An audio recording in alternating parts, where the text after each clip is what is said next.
Jadi pendidikan itu merupakan suatu upaya dalam mengembangkan potensi sumber daya manusia melalui kegiatan belajar mengajar.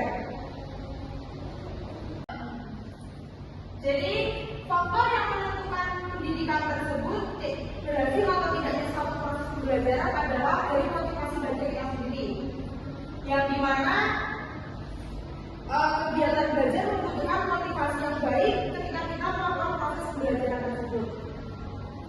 Jadi di sini juga ada beberapa poin dari pendidikan yang memberikan peserta didik pada kurikulum merdeka di SMA.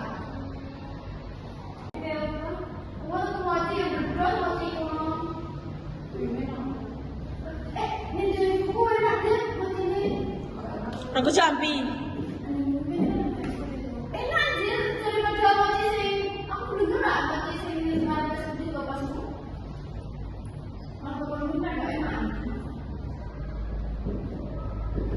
Iki tingkat apa piye?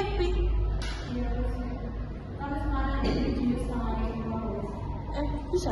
Jadi dalam pendidikan yang memerdekakan peserta didik pada kurikulum merdeka di SMA memiliki 3 poin.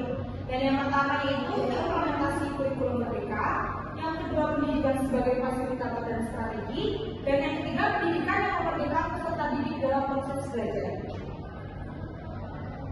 Jadi kita bahas dulu yang pertama, yaitu implementasi kurikulum merdeka. Di mana dengan memberikan kebebasan bagi pendidik untuk memilih materi, metode, dan media pembelajaran yang sesuai dengan karakteristik dan kebutuhan peserta didik sendiri.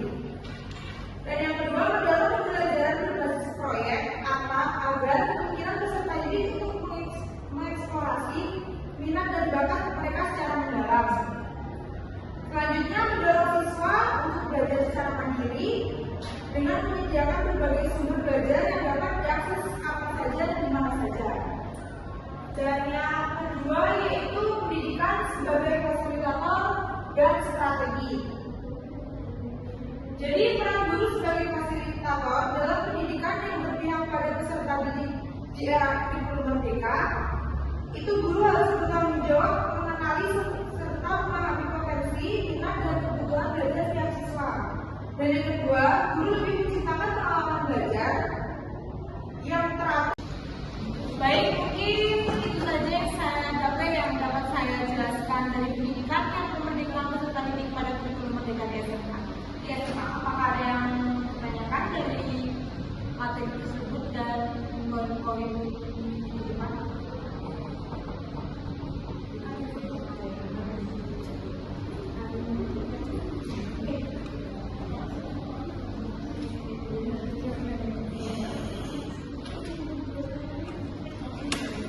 Mbak, saya mau tanya. Nah, Mbaknya kan di sini membahas tentang pendidikan yang memerdekakan peserta didik pada kurikulum merdeka di SMA.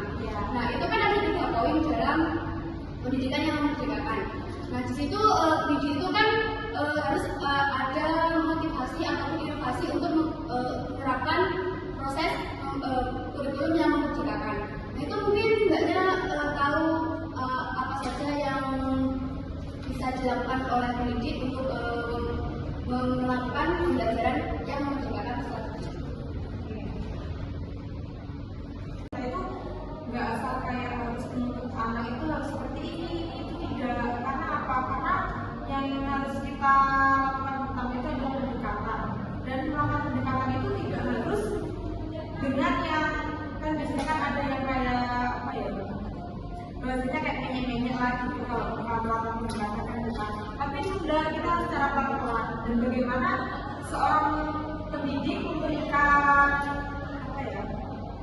Kayak memberikan sesuatu kepada bukan sih, lebih ke perhatian kepada peserta didik tersebut itu kita harus dengan pelan-pelan, nggak benar-benar kayak kita harus ini dan memaksakan jangan. Itu karena apa ya? Kalau sekarang pada sekarang itu dididikan itu kan kayak aneh gitu kan, kayak terus dia rasanya kayak malas mau masuk ke matkul ini.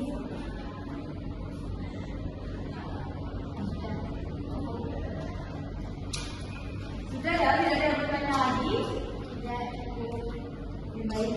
Jadi kesimpulan dari pendidikan yang memerdekakan peserta didik pada kurikulum merdeka di SMA, yaitu pendidikan yang memerdekakan peserta didik dalam konteks kurikulum merdeka di SMA menunjukkan bahwa implementasi kurikulum ini memiliki potensi besar untuk memfasilitasi kebebasan belajar bagi peserta didik, yang dimana bisa dengan melalui pendekatan yang lebih fleksibel dan berorientasi pada kebutuhan serta minat siswa. Rukun merdeka dapat memberikan ruang bagi siswa agar mengeksplorasi pengetahuan dan keterampilan merdeka.